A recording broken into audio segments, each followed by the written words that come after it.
દૂધપાક બનાવતા હોઈએ ને એટલે ઘણા બધા ક્વેશ્ચન આપણને થતા હોય કે ત્યાં જ ઊભું રહેવું પડશે, દૂધને હલાવતા રહેવું પડશે, જો હલાવીએ નહીં તો તળિયે ચોંટવા લાગે, કિનારી ઉપર જામવા લાગે, ઉભરાઈને બહાર આવી જાય.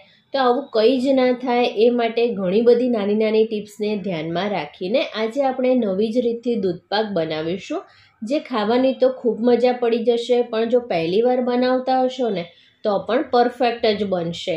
તો વિડીયોને જરાય સ્કીપ કર્યા વિના એન્ડ સુધી જરૂરથી જોજો, અને રેસિપી સારી લાગે ને તો પ્લીઝ વિડીયોને લાઇક કરીને ચેનલને જરૂરથી સબસ્ક્રાઈબ કરજો. તો સૌથી પહેલાં 1.5 ચમચી જેટલા બાસમતી ચોખા લેવાના છે. 3 થી 4 વાર સારી રીતે ધોઈ લેવાના અને પછી આ રીતે ડૂબડૂબા પાણીમાં 15 થી 20 મિનિટ માટે પલાળી રાખવાના. 15 મિનિટ પછી ચેક કરીએ તો ચોખા ઇઝીલી તૂટી જાય છે. તો હવે આમાંથી બધું જ પાણી કાઢી લેવાનું છે અને લેવાનું છે આપણે જાડા તળિયાવાળું વાસણ. આમાં આપણે થોડું એવું ઘી લઈને આખા પેનમાં સારી રીતે લગાવી લેવાનું. આનાથી શું થશે કે દૂધ ગમે તેટલું ઉકળશે ને તો પણ તળિયે ચોંટશે નહીં, કિનારી ઉપર જામશે નહીં. એટલે ઘણીવાર કેવું થતું હોય કે ખીર કે પછી દૂધપાક બનાવેલું વાસણ હોય ને એને ક્લીન કરતાં ઘણો બધો સમય લાગતો હોય, મહેનત પણ ઘણી થઈ જતી હોય. પણ આમ કરશો ને તો એકદમ ફટાફટ ક્લીન થઈ જશે, એકદમ ઓછા સમયમાં તમારે ક્લીન થશે. ફરીથી 1/2 ચમચી જેટલું ઘી લઈશું અને એમાં આપણે જે ચોખા પલાળીને રાખ્યા હતા ને તે એડ કરી દેવાના. સારી રીતે મિક્સ કરી લેવાનું અને મીડિયમ ગેસની ફ્લેમ ઉપર 1-8 મિનિટ માટે કૂક કરીશું. એટલે આપણા ચોખા ભીના હતા ને એમાંથી બધું જ પાણી બળી જાય ને ત્યાં સુધી આપણે કૂક કરવાનું છે. એપ્રોક્સ 1-8 મિનિટ જેટલો ટાઈમ લાગશે. ચોખાને ઘીવાળા કરવાથી ચોખા એકબીજા સાથે ચોંટશે નહીં અને દરેકે દરેક દાણો છૂટો રહેશે. 500 ml ફૂલ ફેટ દૂધ ઉમેરવાનું છે. દૂધપાકમાં 500 ml દૂધની સામે 1.5 ચમચી જેટલા ચોખા લેવાના. આ મેઝરમેન્ટ એકદમ પરફેક્ટ છે. હવે દૂધની ક્વોન્ટિટી તમે જે રીતે લો એ પ્રમાણે ચોખા લેવાના. હવે ઘણીવાર ખીર અને દૂધપાક બંનેમાં બહુ જ કન્ફ્યુઝન થતું હોય છે. બંનેમાં મેઇન ઇન્ગ્રેડિયન્ટ દૂધ અને ચોખા જ હોય છે, પણ ખીરમાં ચોખાનું પ્રમાણ વધારે હોય છે, જ્યારે દૂધપાકમાં ચોખાનું પ્રમાણ સાવ ઓછું હોય છે, માપના જ ચોખા હોય છે. ખીર વધારે ઘટ્ટ હોય છે, જ્યારે દૂધપાક છે એ ઓછું ઘટ્ટ હોય છે.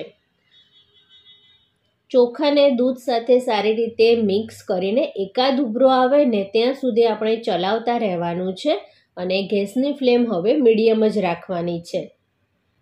હવે ફ્રેન્ડ્સ તમે જોશો ને તો દૂધ ઉકળવા લાગ્યું છે. તો આ રીતની કોઈ પણ સ્ટીલની નાની ચમચી કે પછી નાની વાટકી હોય ને તેને દૂધમાં મૂકી દેવાની. આનાથી શું થશે કે દૂધ ગમે તેટલું ઉકળશે ને તો પણ ઉભરાઈને બહાર નહીં આવે.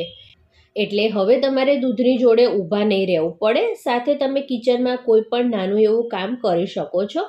ખાલી તમારે વચ્ચે વચ્ચે મિક્સ કરતા રહેવાનું અને ચોખા ચડે ને ત્યાં સુધી આપણે દૂધને ઉકાળવાનું છે. 3-1 મિનિટ જેટલું થયું છે અને તમે ફ્રેન્ડ્સ જુઓ તો દૂધ સારું એવું ઉકળે છે, છતાં અંદર આપણે ચમચી મૂકી છે એના કારણે ઉભરાઈને બહાર નથી આવતું. આ એક સરસ ઇમ્પોર્ટન્ટ ટીપ છે. જો તમે ક્યારેય ટ્રાય ના કર્યું હોય ને તો આ વખતે જરૂરથી ટ્રાય કરજો અને પછી તમારો અનુભવ મને કમેન્ટ કરીને જરૂરથી જણાવજો. 8-1 મિનિટ જેટલું થયું છે અને ચોખાનો દાણો ચેક કરીએ તો ઇઝીલી તૂટી જાય છે, મતલબ કે પ્રોપરલી કૂક થઈ ગયો છે. તો હવે આપણે દૂધને સાઈડના ગેસ ઉપર લઈ લઈશું અને બીજા એક પેનમાં આપણે જરૂરિયાત પ્રમાણે ખાંડ લેવાની છે. અત્યારે હું 3 મોટી ચમચી જેટલી ખાંડ લઉં છું. તમે જે રીતે ગળ્યું ખાતા હોય એ પ્રમાણે ખાંડ લેવાની અને લો ગેસની ફ્લેમ ઉપર ખાંડને મેલ્ટ કરવાની છે. અહીં એક વાતનું ખાસ ધ્યાન રાખવાનું કે ખાંડને આપણે જસ્ટ મેલ્ટ કરવાની છે, કેરેમલાઇઝ નથી કરવાની. અને આ પ્રોસેસથી શું થશે કે દૂધપાકનો કલર ખૂબ સરસ આવશે, ખાંડનું પાણી ઓછું થશે, એટલે દૂધપાક પણ ખૂબ ઝડપથી બનીને તૈયાર થશે. તમારે કેસર વિના જ દૂધપાકનો કલર ખૂબ સરસ આવી જશે.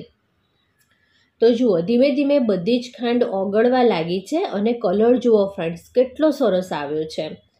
જેવી ખાંડ ઓગળી જાય ને એટલે તરત જ દૂધ આપણે જે સાઈડમાં રાખ્યું છે તેને ઉમેરી લેવાનું. અને જેવું તમે દૂધ ઉમેરશો ને એટલે આ રીતના ખાંડના ગઠ્ઠા થઈ જશે. પણ જરાય ચિંતા નહીં કરવાની, ધીમે ધીમે એકાદ મિનિટમાં જ ખાંડના બધા જ ગઠ્ઠા મેલ્ટ થઈ જશે અને બધું જ સરસ દૂધમાં એકરસ થઈ જશે. તો અહીં ફ્રેન્ડ્સ, જો તમને મારી રેસિપી જોવી ગમતી હોય અને હજી સુધી જો મારી ચેનલને સબસ્ક્રાઈબ ના કરી હોય તો પ્લીઝ મારી ચેનલને સબસ્ક્રાઈબ કરજો અને બાજુમાં આવેલા બેલ આઇકનને પણ જરૂરથી પ્રેસ કરજો, જેથી આવનારા નવા વિડીયો નોટિફિકેશન તમને મળી રહે. બદામ અને કાજુની ઝીણી સમારેલી સ્લાઇસ ઉમેરી છે. તમે તમારી ચોઈસ પ્રમાણે વધારે ઓછી કરી શકો છો. દૂધપાકના સારા ટેસ્ટ માટે 1 ચમચી એલચી પાવડર એડ કરું છું. મેઇન ઇન્ગ્રીડિયન્ટ 1.5 ચમચી ચારોળી અને 1 થી 2 પિંચ જાયફળને આ રીતે ગ્રેડ કરીને એડ કર્યું છે. ખૂબ જ સરસ ટેસ્ટ આવશે.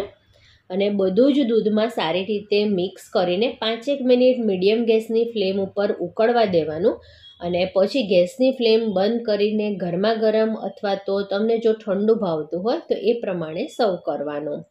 તો આ રીતે ફ્રેન્ડ્સ, તમે નાની નાની ટિપ્સને ધ્યાનમાં રાખીને દૂધપાક બનાવશો તો ઓછી મહેનતે ઓછા સમયમાં ખૂબ જ ટેસ્ટી દૂધપાક બનીને તૈયાર થશે.